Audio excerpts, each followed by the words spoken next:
The Gold Bug, Chapter 6. "Ha ha," said I. "To be sure, I have no right to laugh at you. $1.5 million is too serious a matter for laughing. But surely you are not about to establish a third part in your chain. You will not find any special connection between your pirates and the goats. Pirates, you know, have nothing to do with goats. Goats are found on farms." "But I have just said that the figure wasn't that of a goat." "Well, a kid then, pretty much the same thing." "Pretty much, but not exactly," said Legrand. "You may have heard of one Captain Kidd, who was probably the most famous of all pirates. It seemed to me that the figure of the animal was a kind of play on words upon his name. Instead of signing his name at the usual place at the bottom of the document, Kidd had drawn the figure of this animal to represent his name, a kid for kid. Do you follow me? Then, to the death's head in the opposite corner, as I mentioned before, is the usual sign of all pirates and has always appeared on pirate flags. Yet one thing still bothered me seriously. Though these two signs existed, one in each of the opposite corners of the document, I could find nothing written between them. There was still nobody to my document. I suppose you expected to find a letter between the death's head and the figure of the kid. Something of the kind. The fact is that I felt strongly impressed with the idea that some great fortune was waiting for me. I can hardly say why. Perhaps, after all, it was a wish more than something I really believed. Do you know that Jupiter's foolish words about the bug being of solid gold had a great effect upon my imagination? And then the series of accidents or coincidences were so very unusual. Have you noticed how simple an accident it was that these happenings should have taken place on the one day of all the year in which it was cold enough to have a fire? Without the fire and without the appearance of the dog at the particular moment when he came into the room, I should never have known of the death's head and never have found the treasure. But go on, I am very curious. Well, you have heard, of course, the many stories about money being buried somewhere along the Atlantic shore by Kidd and his companions. I feel that these stories must have some truth in them.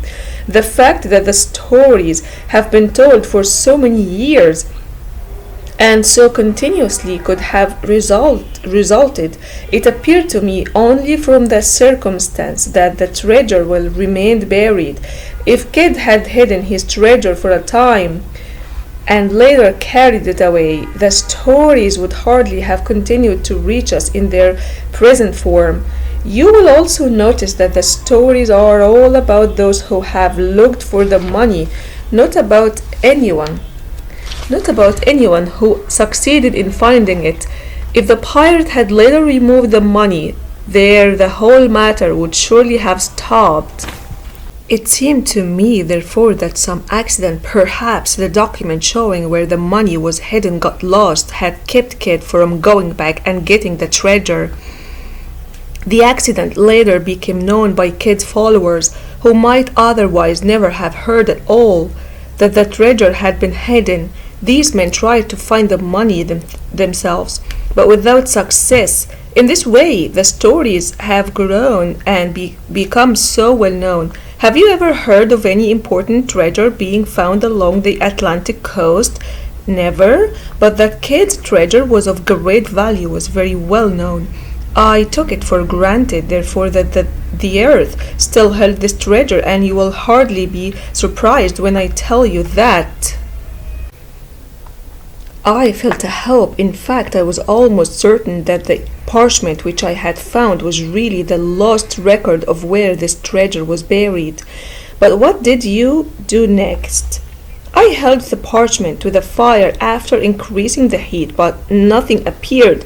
I now thought it possible that the dirt which covered the parchment might have something to do with this, so I carefully washed the parchment by pouring warm water over it, and having done this, I placed it in a pan with the skull facing down and held the pan over the fire. In a few minutes, the pan having become well heated, I removed the parchment, and to my great pleasure found it spotted in several places with what appeared to be figures arranged in lines. Again I placed it in the pan and let it remain there for another minute. Upon taking it from the pan again, the whole was just as you see it now. Here Legrand, having heated the parchment again for me, handed it to me to examine. Between the death's head at the top and the figure of the young goat at the bottom, there now appeared on the document some 8 or 10 lines of strange signs and figures. I give here so that the reader may have some idea of what these characters looked like. One line of this curious message: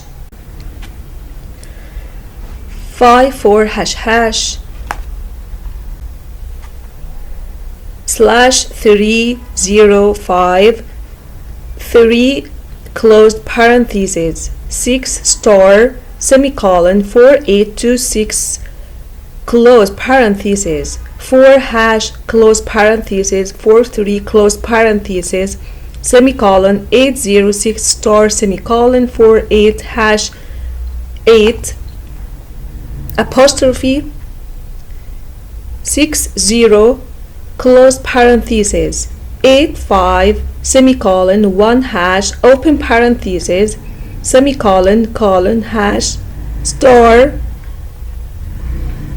dash 8 hash 83 open parentheses 88 closed parentheses.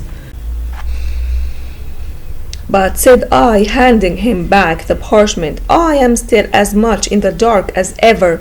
If all the jewels in the world were waiting for me upon my solving a message of this kind, I am quite sure that I would be unable to do it. And yet, said Legrand, it's not nearly so difficult to solve such messages as you might be led to suppose. As you may readily guess, the different characters which form the message all have a meaning. From what is known of Captain Kidd, who was a man without education, I couldn't suppose that he was able to make up anything very difficult. I felt sure, therefore, that this must be a message of a simple kind, such as would appear to be to the mind of a rough sailor like Kidd very difficult to solve without a key. And you really solved it. Easily. I have solved others which have been 10,000 times more difficult. Circumstances and a certain turn of mind have led me to take an interest in such secret messages. It may well be doubted whether the human mind can make up a secret message which another human mind cannot solve. In fact, having once established a connection between certain characters in this particular message, I hardly give a thought as to the possible difficulty of finding their true meaning. In the present case, in fact, in all cases of secret writing, the first question is always concerned with the language in which the message is written. For the method of solving any such writing depends greatly upon and changes greatly with the particular language used. In general, there is no other way to go ahead except by trying various languages until the correct one is finally found. This sometimes takes a great deal of time, but with the secret now before us, all difficulty of this kind was immediately removed by the way in which the message was signed. The play upon the word Kidd would be understood in no other language except English. If it hadn't been for this fact, I would probably have begun by using Spanish or French, since these were the languages generally spoken by pirates of that period, who did most of their sailing along the Spanish Main. As it was, I felt sure that the message was written in English. You will notice that the characters aren't divided and that they all run together If they had been divided into words, the work would have been even easier. In such a case, I would have begun by examining the shorter words, and if a single star letter had existed, A or I, for example, I should have considered the matter already have solved. But since the words weren't divided, my first step was to pick out those letters which appeared most often as well as those which appeared least often. Counting all the characters, I arrived at a table such as this. Of the character 8, there were 33. Of the character semicolon, there were 26. Of the character 4, there were 19. Of the character hash, there were 16. Of the character star, there were 13. Of the character 5, there were 12. Of the character 6, there were 11. For the character 1, there were 8. For the character 0, there were 6. Of the character 92, there were 5. Of the character colon, there were 3. Of the character question mark, there were 3, etc. Now, in English, the letter which is used most often is E. After this, the other most used letters follow in this order: A, O, I, D, H, N, R, S, T, U, Y, C, F, G, L, M, W, B, K, P, Q, X, Z. The letter E is so often used that seldom can there be found more than 2 or 3 words together without one or more E's appearing among them. Here then we have in the very beginning material for something more than a simple guess as to the meaning of the message. The general use which may be made of the table is clear, but in this particular secret writing we shall need its help only in part. Since the character which most often appears in 8, we will begin by supposing that it represents the letter E of the natural English alphabet. To prove that we are correct in supposing this, let us see now whether the E can often be found doubled. For E is very often doubled in English in such words, for example, as meet, speed, see, bend, agree, feel, etc. In the present case, we see it doubled no less than 5 times, although the message is fairly short. Let us suppose then that 8 represents E now of all words in the English language. That is the most usual. Let us see therefore whether we can find any groups of the same 3 characters, the last of which is 8. If we find several groups of such characters so arranged, they will probably represent the word the. Upon examining the message, we find no less than 7 such groups, the characters being semicolon 48. We may therefore suppose that semicolon represents T, 4 represents H, and 8 represents E. The last having been already established, a great step has now been taken. But having established a single word, we are now able to establish a very important point, that is to say, the beginnings and endings of other words. Let us look, for example, toward the last part of the message, where we find the following group of characters: semicolon, open parenthesis, 88, semicolon 4. We already know that semicolon represents T and 8 represents E, and that 4 stands for the letter H. If we now set down the characters of this group, which we already know, we arrive at the following: teeth. Here we can set aside the final TH as forming no part of the word which we are looking for, since no word such as this, having 6 letters, exists in English. The final TH must therefore form part of the following word, so we drop it and are left with this: TEE. and going through the alphabet if necessary. As before, we arrive at the word tree as the only possible reading. In this way, we get another letter R represented by the character open parentheses. Looking beyond these words for a short distance, we again see the familiar group semicolon 48, and this time we use it as the ending of a possible word. We already have the words the and tree to help us in this case, so that the whole group reads as follows: the tree, semicolon 4, open parenthesis, hash, question mark 34, the, or using the natural letters which we already know, it reads like this: the tree, THR, hash, question mark 3, H, the.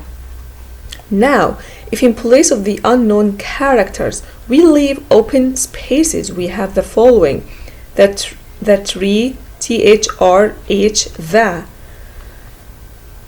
When the word through makes itself clear at once, and this fact also gives us now 3 new letters, O, U, and G, represented by the characters hash, question mark, and 3. Legrand stopped for a moment at this point as though to see whether I was following him clearly or not. Go on, I said. I find it most interesting. Good, he said. Still, I question whether it's necessary for me to give you all of the particulars or to carry you along through each of the several steps which I had to take before solving the whole message. I have already said enough, I believe, to show you the general method by which secret writing of this kind is usually solved. As you see, the work is not so difficult as it appears. One simply goes ahead step by step until all the important letters of the alphabet are found. Then the few letters which remain readily fall into place. You are more interested, I am sure, in the complete message. As I finally worked it out, it read as follows: a good glass in the king's house, in the devil's chair, 41 degrees and 13 minutes northeast, and by north 7th main branch, east side, shoot from the left eye of the death's head a line from the tree through the shot 50 feet out.